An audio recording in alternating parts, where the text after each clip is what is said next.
रात के सन्नाटे में जब सारी दुनिया गहरी नींद में होती है, तब कुछ लोग करवटें बदलते रहते हैं। क्यों? क्योंकि उनका दिमाग सो नहीं रहा होता, वो सोच रहा होता है। एक बात को 100 बार, एक गलती को 1000 बार, एक फैसले को लाख बार। यही है ओवर थिंकिंग, जो हमारे आत्मविश्वास को धीरे धीरे निगलने लगता है। पर क्या आपने कभी सोचा है, हम इतना सोचते क्यों हैं? असल में ओवर थिंकिंग का कारण सिर्फ घटनाएं नहीं होती, बल्कि उन घटनाओं के बारे में हमारी अति चिंता होती है। मैंने वो सही किया या गलत, ये सवाल नहीं, हमारे भीतर का डर है। अस्वीकृति का डर, असफलता का डर और सबसे बड़ा भविष्य का डर। पर क्या डर से भागने से रास्ता मिलेगा? नहीं, क्योंकि हर बार जब हम सोचते हैं, हम उस फैसले से दूर भागते हैं जो हमें आगे ले जा सकता था। ओवर थिंकिंग असल में हमारी उस आदत का नाम है जहां हम कदम उठाने से ज्यादा कदम गिनने में व्यस्त रहते हैं। इसलिए अब वक्त है उस सोच के बवंडर से बाहर निकलने का। वक्त है खुद पर भरोसा करने का, क्योंकि जिंदगी उन्हीं की बदलती है जो सोचते हैं जरूर, पर उस सोच में उलझते नहीं चलते हैं। इस यात्रा में हम समझेंगे ओवरथिंकिंग का असली कारण क्या है, कैसे ये हमारे जीवन को धीमा करता है और सबसे जरूरी, कैसे इससे बाहर निकलकर अपने सपनों की ओर कदम बढ़ाया जाए। याद रखो, सोचना अच्छा है, पर जरूरत से ज्यादा सोचना तुम्हें वहीं खड़ा छोड़ देगा जहां तुम हो। अब समय है उठने का, सोच से आगे बढ़ने का, क्योंकि सिर्फ सोचने से कुछ नहीं बदलता, चलने से मंजिल मिलती है। प्राचीन समय की बात है, राजगृह के पास स्थित एक घने वन में गौतम बुद्ध अपने शिष्यों के साथ ठहरे हुए थे। प्रतिदिन दूर दूर से लोग उनके प्रवचन सुनने आते थे और अपनी समस्याओं का समाधान पाते थे। एक दिन एक युवक बुद्ध के पास आया। उसका चेहरा चिंता से घिरा हुआ था, आंखों में बेचैनी थी और वह बार बार अपने हाथ मल रहा था। युवक ने बुद्ध को प्रणाम किया और बोला, भगवान, मैं अत्यधिक सोचता हूँ। किसी भी निर्णय पर पहुंचने से पहले मेरा मन हजारों विचारों में उलझ जाता है। मैं बीते हुए समय को लेकर पछताता हूँ और आने वाले कल की चिंता में डूबा रहता हूँ। मेरे जीवन में शांति नहीं है, कृपया मेरा मार्गदर्शन करें। बुद्ध मुस्कुराए और बोले, आओ, मैं तुम्हें एक कहानी सुनाता हूँ। किसी समय की बात है, एक गांव में एक युवक रहता था। वह बहुत चतुर और कुशल था, लेकिन उसके अंदर एक समस्या थी। वह हर चीज को लेकर अधिक सोचता था। वह किसी भी कार्य को करने से पहले इतनी देर तक विचार करता कि अवसर उसके हाथ से निकल जाता। एक दिन वह जंगल में लकड़ियां काटने गया। अचानक कहीं से एक तीर आया और उसके हाथ में जा लगा। वह दर्द से कराह उठा, परंतु उसने घाव पर ध्यान देने के बजाय सोचना शुरू कर दिया। जब तक वह इन प्रश्नों के उत्तर ढूंढता रहा, उसके शरीर में जहर फैल गया और अंततः उसने दम तोड़ दिया। बुद्ध ने युवक से पूछा, क्या होता अगर वह तुरंत तीर निकालकर उपचार करता? युवक ने उत्तर दिया, वह बच जाता, भगवान। बुद्ध बोले, यही तुम्हारी समस्या है। अधिक सोचने से समाधान नहीं मिलता, केवल पीड़ा बढ़ती है। युवक थोड़ा गंभीर हुआ और बोला, लेकिन भगवान, मैं अपने विचारों को कैसे रोकूं? यह तो मेरे बस में ही नहीं है। युवक ने प्रश्नवाचक दृष्टि से बुद्ध की ओर देखा। यह परीक्षा क्या होगी? क्या इससे उसे अपने विचारों पर नियंत्रण मिल पाएगा? क्या उसका जीवन बदल सकेगा? युवक बुद्ध की परीक्षा के लिए तैयार था। उसकी आंखों में जिज्ञासा थी, लेकिन मन में थोड़ा भय भी था। वह जानना चाहता था कि उसकी समस्या का हल कैसे मिलेगा। बुद्ध मुस्कुराए और बोले, आज रात्रि तुम अकेले जंगल में जाओगे। वहां एक पुराना तालाब है। तुम्हें पूरी रात उसके किनारे बैठना है और बिना किसी विचार के केवल जल को देखना है। कल सुबह आकर मुझे बताना कि क्या हुआ। युवक थोड़ा असमंजस में था, लेकिन उसने आदेश का पालन करने का निर्णय लिया। युवक सूर्यास्त के समय जंगल की ओर चल पड़ा। धीरे धीरे अंधेरा घना होने लगा और अजीब अजीब आवाजें आने लगीं, परंतु उसने अपने मन को शांत रखने का प्रयास किया। जब वह तालाब के पास पहुंचा तो उसने देखा कि पानी बहुत शांत था। उसने बुद्ध के कहे अनुसार जल को देखना शुरू किया। पहले कुछ क्षण तो वह सिर्फ तालाब की सुंदरता में खो गया, लेकिन फिर अचानक उसका मन भटकने लगा। क्या होगा अगर यहाँ कोई जंगली जानवर आ जाए? अगर मुझे नींद आ गई तो? अगर बुद्ध मुझसे कोई प्रश्न पूछेंगे और मैं उत्तर न दे पाया तो? जैसे जैसे वह अधिक सोचता गया, वैसे वैसे उसका भय बढ़ता गया। उसके मन में असंख्य कल्पनाएं चलने लगीं। अचानक उसने पानी में कुछ हलचल देखी। उसे लगा कि कोई जीव पानी में है। उसका हृदय तेजी से धड़कने लगा। वह डर से कांपने लगा। कुछ क्षणों के बाद उसे समझ आया कि जो हलचल थी वह केवल हवा के कारण थी। उसे महसूस हुआ कि उसके भीतर चल रहे विचार भी ऐसे ही हैं, हवा की लहरों की तरह, जो आती हैं और चली जाती हैं। अगर मैं इन्हें महत्व नहीं दूं तो क्या होगा? उसने सोचा। उसने अपनी सांसों पर ध्यान केंद्रित किया और जल को फिर से देखने लगा। धीरे धीरे उसका मन शांत होने लगा। विचार आए, लेकिन उसने उन्हें पकड़ने की कोशिश नहीं की। वे आते और चले जाते। रात बीती और जब सूरज निकला तो युवक पूरी तरह बदल चुका था। अब उसे अपनी समस्या का समाधान मिल चुका था। जब भी कोई विचार आए, उसे बस एक मेहमान की तरह देखो, लेकिन उसे अपना धर्म मत बना लेने दो। यही मन की शांति का रहस्य है। हम जितना अधिक विचारों को पकड़ते हैं, वे उतने ही मजबूत हो जाते हैं। अगर हम विचारों को आने जाने दें तो वे स्वतः ही समाप्त हो जाते हैं। शांति पाने का सबसे सरल उपाय है, अपने विचारों को देखो लेकिन उनसे मत जुड़ो। युवक ने इस ज्ञान को अपने जीवन में उतारा और अब वह पहले की तरह हर बात पर सोचकर परेशान नहीं होता था। उसकी चिंता समाप्त हो चुकी थी। वह सच्चे अर्थों में मुक्त हो गया था। आप भी यह प्रयोग करके देखिए। जब विचार आएं तो बस उन्हें आते जाते देखें, लेकिन उनसे जुड़ने की कोशिश न करें। शांति अपने आप मिल जाएगी। एक दिन उसने बुद्ध से कहा, भगवान, मैंने आपकी दी हुई शिक्षा को अपनाया, लेकिन फिर भी कभी कभी मैं अपने विचारों में खो जाता हूं। क्या इसका कोई स्थायी समाधान है? बुद्ध मुस्कुराए और बोले, इसका उत्तर तुम्हें अगले चरण में मिलेगा, लेकिन इसके लिए तुम्हें एक और अनुभव से गुजरना होगा। क्या तुम तैयार हो? युवक ने बिना सोचे समझे तुरंत कहा, हाँ भगवान, मैं तैयार हूं। बुद्ध बोले, अच्छा, तो फिर आज रात नदी के किनारे जाओ और वहां एक दीपक जलाकर रखो। ध्यान से देखना कि दीपक की लौ कैसी जलती है और कल मुझे बताना कि तुमने क्या सीखा। युवक को यह परीक्षा कुछ अजीब लगी, लेकिन वह अब बुद्ध की शिक्षाओं पर पूर्ण विश्वास कर चुका था। वह आदेश का पालन करने के लिए तैयार हो गया। रात होते ही युवक नदी के किनारे पहुंचा। वहां उसने बुद्ध के कहे अनुसार एक दीपक जलाया और ध्यान से उसे देखने लगा। शुरुआत में दीपक की लौ स्थिर थी, शांत और स्पष्ट, लेकिन जैसे ही हवा का एक झोंका आया, लौ कांपने लगी, कभी बाईं ओर झुकती, कभी दाईं ओर। युवक ध्यान से देखता रहा। कुछ देर बाद उसने सोचा, क्या होगा अगर यह पूरी तरह बुझ जाए? यह सोचते ही उसने लौ को अपने हाथों से ढक लिया। अब लौ शांत हो गई, लेकिन जब उसने हाथ हटाया तो फिर से हवा ने उसे हिलाना शुरू कर दिया। युवक सोचने लगा, ये लौ बिल्कुल मेरे मन की तरह है। जब बाहरी परिस्थितियां ठीक होती हैं तब मेरा मन शांत रहता है, लेकिन जैसे ही कोई परेशानी आती है मेरा मन हिलने लगता है, विचार उमड़ने लगते हैं। जब मैं अपने विचारों को रोकने की कोशिश करता हूं तो वे थोड़ी देर के लिए शांत हो जाते हैं, लेकिन जैसे ही मैं ध्यान हटाता हूं वे फिर से आने लगते हैं। क्या इसका कोई उपाय है? रात भर युवक इसी सोच में डूबा रहा। फिर सुबह होते ही वह बुद्ध के पास पहुंचा।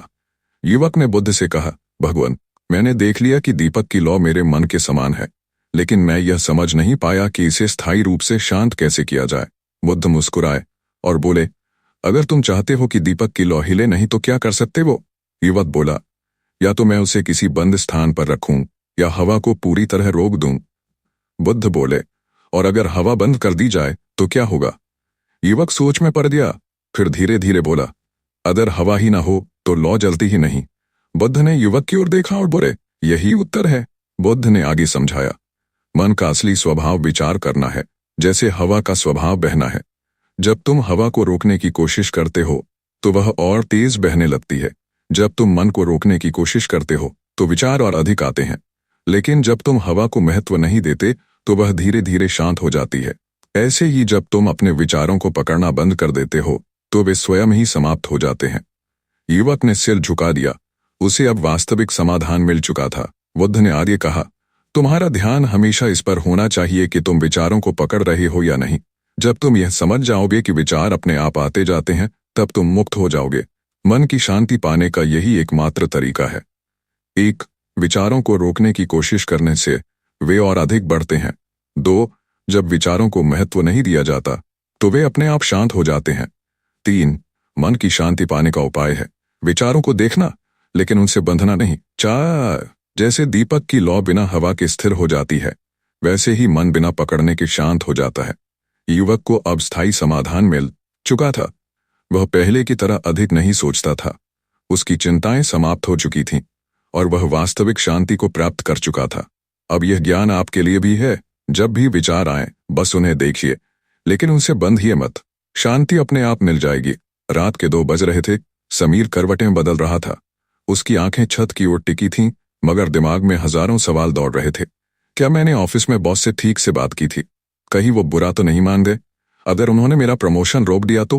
वो उठकर पानी पीने गया, लेकिन जैसे ही गिलास हाथ में लिया एक और ख्याल आ गया, क्या माही सच में मुझसे खुश है? कहीं वो मेरे साथ मजबूरी में तो नहीं? हर छोटी छोटी बात पर इतना सोचना, हर बातचीत का विश्लेषण करना, हर संभव परिणाम के बारे में सोचकर घबरा जाना, ये समीर के लिए नया नहीं था। लेकिन अब ये आदत उसकी नींद, शांति और खुशी सब छीन रही थी। उसने कई बार खुद को समझाया कि ज्यादा सोचना छोड़ दे, लेकिन दिमाग कभी चुप नहीं होता था। वो जितना रोकने की कोशिश करता, विचार उतने ही तेजी से दौड़ते। आखिर ऐसा क्यों हो रहा था? क्या इसका कोई कारण था, या फिर ये उसकी फितरत नहीं था? एक दिन जब समीर अपने मन की उलझनों से तंग आकर किसी समाधान की तलाश में निकला, तो उसे एक रहस्यमय आदमी मिला। वो आदमी उसे देखकर मुस्कुराया और बोला, तुम जो ढूंढ रहे हो वो जवाब तुम्हारे अतीत में छिपा है, लेकिन क्या तुम सच में उसे जानना चाहते हो? रात का सन्नाटा था, लेकिन समीर के दिमाग में विचारों का तूफान मचा हुआ था। उसकी आंखें छत की ओर थीं, पर उसका दिमाग अतीत और भविष्य के जाल में उलझा हुआ था। आज फिर वही हुआ जो हर रात होता था। अगर मैंने ऑफिस में बॉस से ज्यादा बहस कर ली तो क्या माही सच में मुझसे खुश है? अगर उसने मुझे छोड़ दिया तो क्या मेरे दोस्त सच में मेरे अपने हैं, या सिर्फ मतलब के लिए है? उसका मन एक अनसुलझी पहेली की तरह था। जितना वह खुद को समझाने की कोशिश करता, उतना ही उलझ जाता। वह जानता था कि यह सब व्यर्थ की चिंता है, लेकिन उसे रोकना नामुमकिन सा लगता था। इस बार उसने ठान लिया कि वह इस परेशानी की जड़ तक पहुंचेगा। समीर को बचपन से ही हर चीज को लेकर ज्यादा सोचने की आदत थी। स्कूल में अगर वह गलती से किसी दोस्त का दिल दुखा देता, तो वह हफ्तों तक उसी बारे में सोचता रहता। परीक्षा के बाद वह हमेशा यही सोचता, अगर सवाल का जवाब गलत हो गया तो, अगर मैं फेल हो गया तो। उसके माता पिता उसे समझाते, लेकिन वह खुद से लड़ नहीं पाता था। एक बार बचपन में उसने अपनी माँ को गुस्से में कुछ कह दिया था, और अगले कई दिनों तक वह इस डर में रहा कि माँ उससे नाराज हैं। उसने कई बार उनसे पूछा, माँ आप मुझसे नाराज तो नहीं? और माँ हर बार हंसकर कहती, नहीं बेटा सब ठीक है। लेकिन समीर के मन को तसल्ली नहीं मिलती। समय के साथ उसकी यह आदत और बढ़ती गई। कॉलेज में जब उसने एक लड़की को प्रपोज किया और उसने मुस्कुराकर जवाब दिया, मुझे सोचने दो, तो समीर अगले कई दिनों तक यह सोचता रहा कि क्या उसने सिर्फ मुझे टालने के लिए ऐसा कहा? क्या वह मुझसे दूर जाना चाहती है? और जब उसने हाँ कहा, तब भी उसका मन शांत नहीं हुआ। क्या वह सच में खुश है, या फिर बस मुझसे सहानुभूति रख रही है? समीर को कभी यह समझ नहीं आया कि उसे इतनी ज्यादा चिंता क्यों होती थी। जब उसकी नौकरी लगी, तब भी वह हर दिन यह सोचता कि कहीं उसकी मेहनत पर बॉस ने ध्यान नहीं दिया तो, कहीं उसकी टीम के लोग उसे पसंद नहीं करते तो, अगर उसका करियर नीचे चला गया तो। धीरे धीरे उसकी यह चिंता उसे अंदर ही अंदर खोखला करने लगी। दोस्त कहने लगे, तू हर छोटी बात पर इतना क्यों सोचता है, थोड़ा रिलैक्स कर। लेकिन समीर चाहता था कि वो रिलैक्स करे, पर उसका दिमाग उसे इजाजत ही नहीं देता था। एक दिन जब समीर खुद को इस उलझन से बाहर निकालने के लिए कहीं अकेले घूमने निकला, तो उसकी मुलाकात एक अजीब आदमी से हुई। वह एक बूढ़ा संत था, जिसकी आंखों में गहरी शांति थी। उसने समीर को देखा और मुस्कुराते हुए कहा, तुम्हारा दिमाग तुम्हारा सबसे बड़ा दुश्मन बन चुका है बेटा, लेकिन इसका कारण तुम्हें खुद भी नहीं पता है ना? समीर चौंका। आपको कैसे पता? वह संत मुस्कुराया, क्योंकि मैंने भी कभी तुम्हारी तरह हर बात पर सोच सोच कर खुद को खो दिया था, लेकिन मैंने इस समस्या का हल ढूंढ लिया। समीर ने उत्सुकता से पूछा, कौन सा हल? संत ने गहरी सांस ली और कहा, तुम जो ढूंढ रहे हो उसका जवाब तुम्हारे अतीत में छुपा है, लेकिन क्या तुम सच में उसे जानना चाहते हो? समीर की दिल की धड़कन तेज हो गई। क्या सच में उसके ओवरथिंकिंग की जड़ थी? क्या उसके अतीत में कोई ऐसी बात थी जिसने उसे इस मानस से जाल में फंसा दिया था? संत की रहस्यमयी बातों ने समीर के दिमाग में और भी सवाल भर दिए। अतीत में जवाब छुपा है, यह बात उसे बेचैन करने लगी। उसने संत से पूछा, आप कहना क्या चाहते हैं? क्या मेरे बचपन में कुछ ऐसा हुआ था जिसकी वजह से मैं इतना सोचता हूं? संत ने हल्की मुस्कान के साथ कहा, याद करो अपने बचपन के सबसे डरावने पलों को, वहां तुम्हें तुम्हारे सवाल का जवाब मिल सकता है। समीर ने सोचना शुरू किया। उसका बचपन सामान्य ही था, लेकिन एक घटना थी जो आज भी उसके जहन में कहीं दबे हुए जख्म की तरह थी। वह तब 9 साल का था, जब एक दिन उसके पापा उसे स्कूल से लेने नहीं आए। हर दिन उसके पापा उसे स्कूल के गेट पर लेने आते थे, लेकिन उस दिन वह नहीं आए। घंटों बीत गए, अंधेरा घिरने लगा। समीर स्कूल के गेट के पास बैठा रहा, डरा सहमा, और उसके मन में हजारों सवाल दौड़ रहे थे। क्या पापा मुझे भूल गए? कहीं कुछ अनहोनी तो नहीं हो गई? अगर वो कभी वापस नहीं आए तो? अंत में जब उसके पापा आए तो उन्होंने बताया कि वे एक जरूरी काम में फंस गए थे और मोबाइल की बैटरी खत्म हो गई थी, इसलिए समय पर नहीं पहुंच सके। लेकिन उस एक घटना ने समीर के मन में एक अजीब सी असुरक्षा भर दी। वह हर चीज को लेकर चिंतित रहने लगा। अगर ऐसा हो गया तो, अगर वैसा हो गया तो।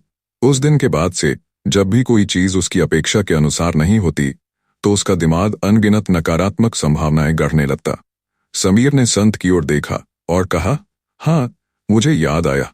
मेरा दिमाग हमेशा सबसे बुरे हालात के बारे में सोचता है, क्योंकि बचपन में मुझे एक दिन ऐसा महसूस हुआ था कि मुझे छोड़ दिया गया है। संत ने सिर हिलाया। यही कारण है बेटा, तुम्हारा दिमाग तुम्हें सुरक्षित रखना चाहता है। वह तुम्हें हर संभावित बुरी स्थिति के लिए तैयार करना चाहता है। यही वजह है कि तुम हर चीज को लेकर इतना सोचते हो। लेकिन क्या तुमने कभी सोचा है कि तुम्हारी ये आदत तुम्हें कितनी तकलीफ देती है? समीर ने सिर झुका लिया। यह सच था, उसकी यह आदत उसे चैन से जीने नहीं दे रही थी। संत ने आगे कहा, अब जब तुम्हें कारण पता चल गया तो इसे ठीक करने का समय आ गया है। समीर ने उत्सुकता से पूछा, कैसे? मैं इस जाल से बाहर कैसे निकलूं? संत ने 3 महत्वपूर्ण बातें बताईं। 1, सब कुछ तुम्हारे नियंत्रण में नहीं है। हर स्थिति के बारे में ज्यादा सोचना उसे बदल नहीं सकता। समीर को संत से मिले हुए 2 महीने बीत चुके थे। उसने उनकी सिखाई हुई बातें अपनाने की कोशिश की, लेकिन यह सफर उतना आसान नहीं था जितना उसने सोचा था। अब भी जब वह ऑफिस में किसी मीटिंग के बाद अकेला बैठता तो उसके दिमाग में वही पुराने सवाल गूंजते। क्या मैंने ठीक से जवाब दिया था? कहीं मेरी बातों से बॉस नाराज तो नहीं हो गए? अब भी जब माही उसे देर से जवाब देती तो उसका दिल घबराने लगता। क्या वह मुझसे ऊब चुकी है? क्या उसे अब मेरी जरूरत नहीं? पुरानी आदतें इतनी जल्दी नहीं जाती। एक दिन समीर ऑफिस में था जब उसके बॉस ने उसे अपने केबिन में बुलाया। समीर का दिल तेजी से धड़कने लगा। उसने सोचा, क्या कोई गलती हो गई? कहीं मैंने किसी प्रोजेक्ट में कुछ गड़बड़ तो नहीं कर दी? जब वह केबिन में पहुंचा तो बॉस ने कहा, समीर, तुम पिछले कुछ समय से बहुत अच्छा काम कर रहे हो। मैं चाहता हूं कि तुम इस नए प्रोजेक्ट को लीड करो। समीर हैरान रह गया। उसने सोचा था कि उसे कोई डांट पड़ेगी, लेकिन यहां तो प्रमोशन की बात हो रही थी। उसने मुस्कुराकर बॉस को धन्यवाद कहा और बाहर निकल आया। लेकिन तभी उसके दिमाग ने फिर खेल खेलना शुरू कर दिया। क्या बॉस सिर्फ मेरे हौसले को बढ़ाने के लिए ऐसा कह रहे थे? क्या मैं इस प्रोजेक्ट को ठीक से संभाल पाऊंगा? अगर मैं फेल हो गया तो? वह खुद को रोकना चाहता था लेकिन नहीं रोक पाया। क्या संत की सीखें बेकार थीं? उस रात जब समीर घर पहुंचा तो उसने संत की बातें याद की। क्या यह मेरे नियंत्रण में है? उसने खुद से पूछा। क्या मैं इस प्रोजेक्ट को सफल बना सकता हूं? फिर सोचा, हाँ, अगर मैं मेहनत करूंगा तो जरूर सफल हो सकता हूं। फिर उसने खुद से पूछा, क्या मैं यह पहले से जान सकता हूं कि मैं सफल होऊंगा या नहीं? उत्तर आया, नहीं, यह तो सिर्फ समय बताएगा। समीर को पहली बार एहसास हुआ कि उसका दिमाग सिर्फ डर पैदा करता था। असली सच यह था कि जब तक वह प्रयास नहीं करेगा तब तक उसे असफलता या सफलता का पता ही नहीं चलेगा। अगर मुझे इस प्रोजेक्ट में सफलता मिलेगी तो बढ़िया, और अगर नहीं मिली तो भी मैं कुछ नया सीखूंगा। ये सोचते ही उसके मन का बोझ हल्का होने लगा। समीर अब संत की सिखाई बातों को समझने लगा था, लेकिन असली परीक्षा तब आई जब उसकी जिंदगी में एक बड़ा मोड़ आया। एक शाम माही ने उसे बुलाया और कहा, समीर, हमको बात करनी होगी। समीर का दिल धड़क उठा। वह किसी बुरी खबर की आशंका से भर गया। उसने मन ही मन सोच लिया, क्या माही मुझे छोड़ने वाली है? क्या मैंने कुछ गलत कर दिया? जब वे मिले तो माही ने हल्की मुस्कान के साथ कहा, मैं एक नई नौकरी के लिए बेंगलोर जा रही हूँ। यह मेरे करियर के लिए बहुत अच्छा मौका है, लेकिन मैं नहीं जानती कि हम इस लॉन्ग डिस्टेंस रिलेशनशिप को संभाल पाएंगे या नहीं। समीर को कुछ समझ नहीं आया। वह घबरा गया। उसका दिमाग तेजी से भागने लगा। क्या माही मुझसे दूर जाना चाहती है? क्या इसका मतलब है कि वह अब मुझसे प्यार नहीं करती? अगर उसने किसी और को चुन लिया तो? लेकिन इस बार उसने खुद को रोका। उसने गहरी सांस ली और संत की सिखाई बातों को याद किया। उसने खुद से पूछा, क्या मैं जान सकता हूं कि भविष्य में क्या होगा? उत्तर आया, नहीं।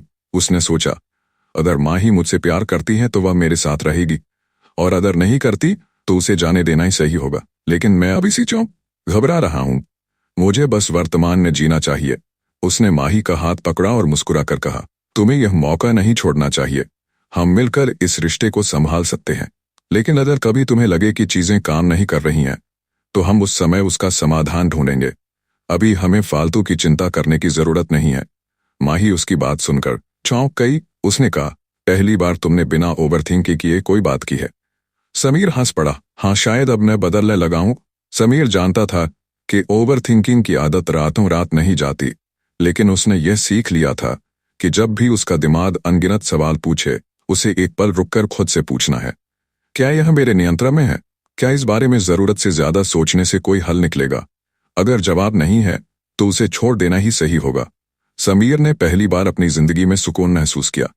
वह जान गया था कि ओवर थिंकिंग कोई समस्या नहीं, बल्कि एक मानसिक आदत है, और हर आदत बदली जा सकती है। उस रात पहली बार समीर ने बिना किसी चिंता के चैन की नींद सोई। समीर ने सोचना कम करना सीख लिया था, लेकिन क्या सच में वह पूरी तरह ओवर थिंकिंग से बाहर आ पाया था?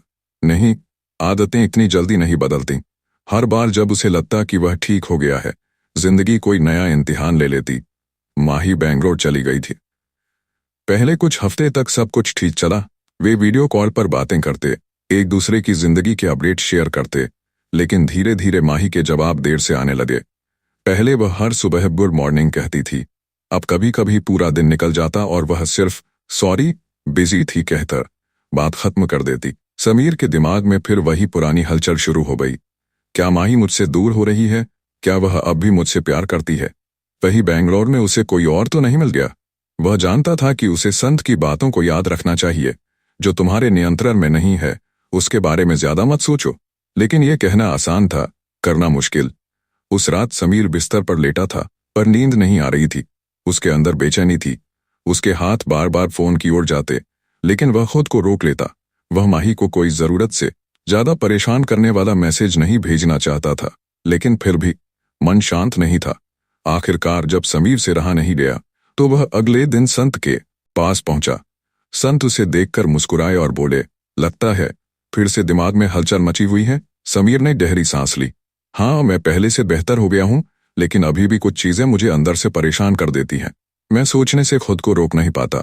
संत ने एक गिलास पानी लिया और उसमें एक मुट्ठी नमक डाल दी, फिर बोले, पियो इसे। समीर ने अजीब सा मुंह बनाया। इतना खारा पानी कौन पीता है? संत मुस्कुराए। अच्छा, अब मेरे साथ आओ। वे दोनों नदी के किनारे पहुंचे। संत ने फिर से एक मुट्ठी नमक उठाया और उसे नदी में डाल दिया, फिर बोले, अब इस पानी को पियो। समीर ने नदी का पानी पिया और मुस्कुराकर बोला, अब यह खारा नहीं है। संत ने गहरी सांस ली और कहा, समस्या वही है, लेकिन अगर तुम अपने दिमाग को संकुचित रखोगे तो छोटी छोटी परेशानियां भी बहुत बड़ी लगेंगी। लेकिन अगर तुम अपने विचारों का दायरा बढ़ा लोगे तो वही समस्या तुम्हें उतनी बड़ी नहीं लगेगी। समीर यह सुनकर चौंक गया। यह बात सीधी थी, लेकिन बहुत गहरी थी। समीर ने सोचा, अगर माही सच में मुझसे दूर हो रही है तो यह सिर्फ एक छोटी सी परेशानी है। मेरी पूरी जिंदगी सिर्फ इसी रिश्ते पर टिकी नहीं होनी चाहिए। अगर मैं अपनी सोच को बड़ा कर लूं, अपनी जिंदगी के और पहलुओं पर ध्यान दूं, जैसे कि मेरा करियर, मेरा परिवार, मेरी खुशियां, तो यह समस्या उतनी भारी नहीं लगेगी। उसने पहली बार महसूस किया कि ओवर थिंकिंग की असली वजह सिर्फ चिंता नहीं होती, बल्कि यह भी होती है कि हम अपनी परेशानियों को ही पूरी दुनिया समझ लेते हैं।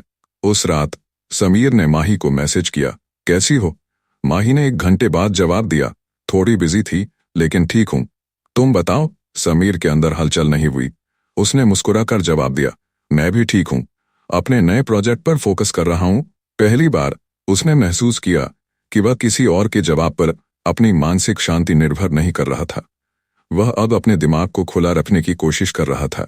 1. सोच को बड़ा बनाओ। अगर तुम किसी समस्या के बारे में बहुत ज्यादा सोच रहे हो तो अपने ध्यान को जिंदगी की बाकी चीजों पर ले जाओ। 2. हर चीज पर नियंत्रण नहीं हो सकता। कुछ चीजें अपने आप सुलझती हैं। हर चीज के बारे में जरूरत से ज्यादा सोचने से कुछ हल नहीं निकलता। 3. जो भी होगा वह सहने की ताकत हम में है। कोई भी स्थिति हमारे जीवन का अंत नहीं है। हर समस्या के बाद नया रास्ता निकलता है। समीर पूरी तरह ओवर थिंकिंग से बाहर आ गया था, शायद नहीं, लेकिन वह अब इसे संभालना सीख गया था। अब वह ज्यादा शांत था, ज्यादा खुश था। अब जब भी कोई परेशानी आती तो वह खुद से पूछता, क्या यह मेरे नियंत्रण में है? अगर नहीं, तो वह उसे अपने दिमाग की छोटी सी गिलास में रखने की बजाय अपनी सोच की बड़ी नदी में बहा देता। और इसी तरह धीरे धीरे समीर की जिंदगी में एक नई रोशनी आने लगी। समीर अब पहले जैसा नहीं रहा। वह चीजों को गहराई से समझने लगा था। ओवर थिंकिंग उसे अब भी घेरने की कोशिश करती, लेकिन वह अब उसका गुलाम नहीं था। फिर भी कुछ ऐसी घटनाएं होती थीं जो उसे फिर से उसी दलदल में धकेलने की ताकत रखती थीं। एक दिन समीर अपने ऑफिस में काम कर रहा था जब उसका फोन बजा। कॉल उसकी बहन श्रुति की थी। भैया, मम्मी की तबीयत अचानक बहुत खराब हो गई है, मैं उन्हें हॉस्पिटल ले जा रही हूँ। समीर के हाथ कांपने लगे, उसका दिल तेजी से धड़कने लगा। क्या हुआ? अचानक क्या हो गया? पता नहीं, डॉक्टर कह रहे हैं कि ब्लड प्रेशर बहुत बढ़ गया है। यह सुनते ही समीर का दिमाग तेजी से दौड़ने लगा। अगर कुछ बहुत गंभीर हुआ तो, अगर उन्हें कुछ हो गया तो, अगर मैं समय पर नहीं पहुंचा तो। वह घबराकर ऑफिस से निकला और सीधे अस्पताल की ओर भागा। पूरे रास्ते में उसका मन आशंकाओं से भरा हुआ था। जब वह अस्पताल पहुंचा तो उसने देखा कि डॉक्टर मम्मी को चेक कर रहे थे। श्रुति बाहर बैठी रो रही थी। क्या हुआ? समीर ने हड़बड़ाकर पूछा। डॉक्टर कुछ नहीं बता रहे, बस कह रहे हैं कि टेस्ट के नतीजों का इंतजार करो। समीर की घबराहट बढ़ गई। इंतजार करना उसके लिए सबसे मुश्किल चीज थी। उसका दिमाग हर बुरी संभावना की ओर भाग रहा था। अगर उन्हें कोई गंभीर बीमारी हुई तो, अगर अचानक उसके सीने में तेज दर्द हुआ, सांस फूलने लगी, उसे ऐसा लगा जैसे उसकी धड़कनें तेज होती जा रही हैं। श्रुति घबराकर बोली, भैया तुम ठीक हो? समीर को समझ नहीं आया कि उसे क्या हो रहा है। उसका दिमाग अजीब अजीब बातें सोचने लगा। मुझे हार्ट अटैक तो नहीं आ रहा? अगर मुझे भी कुछ हो गया तो? अचानक उसे संत की बातें याद आईं। जब भी तुम्हारा दिमाग नियंत्रण खोने लगे, खुद को वर्तमान में लाओ, गहरी सांस लो, अपने शरीर को महसूस करो, अपने आसपास की चीजों को देखो। समीर ने गहरी सांस लेने की कोशिश की। उसने अपने पैरों को जमीन पर महसूस किया, अपने हाथों को रगड़ा। धीरे धीरे उसकी घबराहट थोड़ी कम हुई। डॉक्टर बाहर आए। उन्होंने मुस्कुराकर कहा, चिंता की कोई बात नहीं, बस मामूली स्ट्रेस की वजह से ब्लड प्रेशर बढ़ गया था। हमने दवा दे दी है, अब वे ठीक हैं। समीर और श्रुति ने राहत की सांस ली। घर लौटते समय समीर बहुत सोच रहा था। आज पहली बार उसने महसूस किया कि ओवरथिंकिंग सिर्फ दिमाग में नहीं होती, यह शरीर पर भी असर डालती है। मैंने बिना वजह अपने दिमाग में डर बना लिया था। मैंने सोचा कि मम्मी को कुछ गंभीर हुआ है, लेकिन ऐसा कुछ नहीं था। मैंने सोचा कि मुझे हार्ट अटैक आ रहा है, लेकिन वह सिर्फ घबराहट थी। तो असली शांति कैसे मिले? समीर फिर से संत के पास पहुंचा। उसने पूरी घटना सुनाई। संत मुस्कुराए और बोले, अब तुम असली वजह तक पहुंच गए हो। ओवरथिंकिंग का असली कारण है अनिश्चितता का डर। समीर ने पूछा, मतलब? संत बोले, तुम हमेशा इस डर में जीते हो कि अगर चीजें तुम्हारे नियंत्रण से बाहर हुई तो क्या होगा। लेकिन सच यह है कि जिंदगी में कुछ भी निश्चित नहीं है। हमें हर दिन इस अनिश्चितता के साथ जीना सीखना होगा। लेकिन यह आसान नहीं है गुरुजी। संत हंसे। बिल्कुल नहीं, लेकिन इसे आसान बनाने का तरीका है समर्पण। समर्पण। हाँ, जब भी कोई ऐसी स्थिति आए जहां तुम्हारे हाथ में कुछ नहीं है, तो बस ये मान लो कि जो भी होगा उसमें कोई ना कोई सीख होगी। इसे स्वीकार कर लो। जब तुम स्वीकार करोगे तभी शांति मिलेगी। समीर ने यह सीख अपने जीवन में अपनानी शुरू की। धीरे धीरे वह चीजों को लेकर कम सोचने लगा। लेकिन असली परीक्षा कुछ महीनों बाद आई। एक दिन माही का फोन आया। उसकी आवाज भारी थी। समीर, मुझे तुमसे कुछ कहना है। समीर ने गहरी सांस ली। बोलो। माही रुकी, फिर कहा, मुझे लगता है कि अब हम एक दूसरे से दूर हो गए हैं। मैं नहीं जानती कि यह रिश्ता अब पहले जैसा रहेगा या नहीं। पहले होता तो समीर घबरा जाता, उसका दिमाग हजारों सवालों में उलझ जाता। लेकिन इस बार उसने खुद को रोका। उसने गहरी सांस ली और खुद से कहा, यह मेरे नियंत्रण में नहीं है, मैं इसे जबरदस्ती नहीं रोक सकता। उसने माही से कहा, अगर तुम्हें लगता है कि यह सही फैसला है तो मैं इसे स्वीकार करता हूं। मैं तुम्हें मजबूर नहीं कर सकता, लेकिन मैं तुम्हें हमेशा खुश देखना चाहता हूं। माही चौंक गई। तुम इतने शांत कैसे हो सकते हो? समीर मुस्कुराया, क्योंकि अब मुझे पता है कि हर चीज मेरे बस में नहीं है। मैं बस अपने वर्तमान को शांति से जीना चाहता हूं। उस रात समीर छत पर बैठा था। उसने चांद की ओर देखा और महसूस किया कि जिंदगी अब भी वैसी ही थी। कुछ चीजें गई थीं, कुछ चीजें आई थीं, लेकिन इस बार उसने इसे वैसे ही स्वीकार कर लिया, बिना जरूरत से ज्यादा सोचे, बिना चिंता किए। उसने महसूस किया कि असली शांति तब मिलती है जब हम चीजों को वैसे ही स्वीकार कर लेते हैं जैसे वे हैं। अब मुझे ओवरथिंकिंग से डर नहीं लगता, क्योंकि अब मैं जानता हूं कि अनिश्चितता भी जिंदगी का हिस्सा है। और उसी पल समीर ने खुद को पूरी तरह आजाद महसूस किया। समीर को अब जिंदगी में बहुत कुछ समझ आ चुका था। उसने सीखा था कि अनिश्चितता को स्वीकार करने में ही शांति है। लेकिन क्या वह पूरी तरह मुक्त हो गया था? शायद नहीं, क्योंकि जीवन हर बार नए सवालों के साथ सामने आता है। और वही हुआ जो होना था। जिंदगी ने एक और इम्तिहान ले लिया। माही के जाने के बाद समीर कुछ दिनों तक शांत रहा। उसने खुद को दुखी होने दिया, लेकिन उसे इस दुख ने वैसा नहीं तोड़ा जैसा पहले होता था। अब वह हर सुबह उठता, टहलने जाता, अपनी चाय पीता और अपने दिन की शुरुआत करता। लेकिन एक दिन ऑफिस में उसकी मुलाकात नेहा से हुई। नेहा उसकी टीम में नई आई थी। वह खुशमिजाज थी, जिंदगी को खुलकर जीने वाली। कुछ ही हफ्तों में समीर को लगने लगा कि वह उसके करीब आ रही है। वे दोनों साथ में लंच करते, प्रोजेक्ट्स पर चर्चा करते और कभी कभी तो देर रात तक बातें भी करते। समीर को एहसास हुआ कि वह भी नेहा के साथ सहज महसूस करता है। लेकिन फिर वही पुराना डर वापस आने लगा। अगर मैंने फिर से भरोसा किया और फिर सब कुछ टूट गया तो? अगर यह रिश्ता भी वैसा ही निकला तो? अगर यह सिर्फ एक भ्रम है? समीर को एहसास हुआ कि अब समय आ गया है कि वह संत से आखिरी बार मिलने जाए। वह संत के पास गया और बोला, गुरुजी, मैंने आपकी सारी सीखों को अपनाया, लेकिन फिर भी जब भी जिंदगी मुझे कोई नया अवसर देती है, मेरा दिमाग डर जाता है। मैं उसे अपनाने से डरता हूँ। संत मुस्कुराए और बोले, तो तुम्हें क्या लगता है कि तुम्हें पूरी तरह डर से मुक्त हो जाना चाहिए? समीर ने सिर हिलाया। हाँ, अगर मैं पूरी तरह ओवरथिंकिंग से मुक्त हो जाऊं तो मैं हमेशा खुश रहूंगा, है ना? संत हंस पड़े। समीर, यह संभव नहीं है। डर हमेशा रहेगा, सवाल हमेशा उठेंगे। फर्क बस इतना है कि अब तुम्हें उन्हें अपने जीवन को नियंत्रित करने देना है या नहीं। समीर ने गहरी सांस ली। मतलब? संत ने पास के एक वृक्ष की ओर इशारा किया। देखो, यह पेड़, यह अपनी जगह खड़ा है, लेकिन जब हवा चलती है तो इसकी टहनियां हिलती है। क्या इसका मतलब यह है कि पेड़ कमजोर है? समीर ने सिर हिलाया। नहीं, लेकिन पेड़ हिलता जरूर है, लेकिन गिरता नहीं। संत बोले, डर भी ऐसा ही होता है। तुम इसे महसूस कर सकते हो, लेकिन इसे अपनी जड़ें मत हिलाने दो। समीर को पहली बार एहसास हुआ कि ओवरथिंकिंग को पूरी तरह मिटाने की जरूरत नहीं है, बस उसे अपने जीवन को चलाने नहीं देना चाहिए। समीर ने खुद से कहा, हाँ, हो सकता है कि नेहा के साथ भी कुछ गलत हो जाए, लेकिन अगर मैं सिर्फ इस डर से खुद को रिश्तों से दूर रखूं, तो क्या मैं सच में जी रहा हूं? उसने तय किया कि वह बिना किसी शर्त के इस नए एहसास को अपनाएगा। अगर कुछ गलत होगा तो वह उस समय संभाल लेगा, लेकिन अभी वह बस जीना चाहता था। नेहा के साथ बैठते समय वह अब ज्यादा सहज था। उसने पहली बार खुलकर हंसना सीखा। उसने पहली बार महसूस किया कि जिंदगी में असली आजादी डर को मिटाने में नहीं, बल्कि उसे स्वीकार करने में है। अब जब भी समीर के मन में कोई नया सवाल आता तो वह बस मुस्कुरा देता और खुद से कहता, शायद यह सवाल कभी खत्म नहीं होंगे, लेकिन अब मैं इन्हें अपनी जिंदगी को नियंत्रित नहीं करने दूंगा।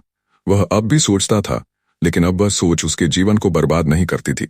अब वह सोचता था, लेकिन उससे बंधता नहीं था। और इसी के साथ समीर की यात्रा पूरी हुई। ओवरथिंकिंग अब उसकी जिंदगी पर राज नहीं करती थी। वह अब सच में आजाद था। तो दोस्तों, कैसा लगा जानकारी कमेंट करके जरूर बताएं, और अगर चैनल पर नए हो तो चैनल को सब्सक्राइब जरूर करें। धन्यवाद।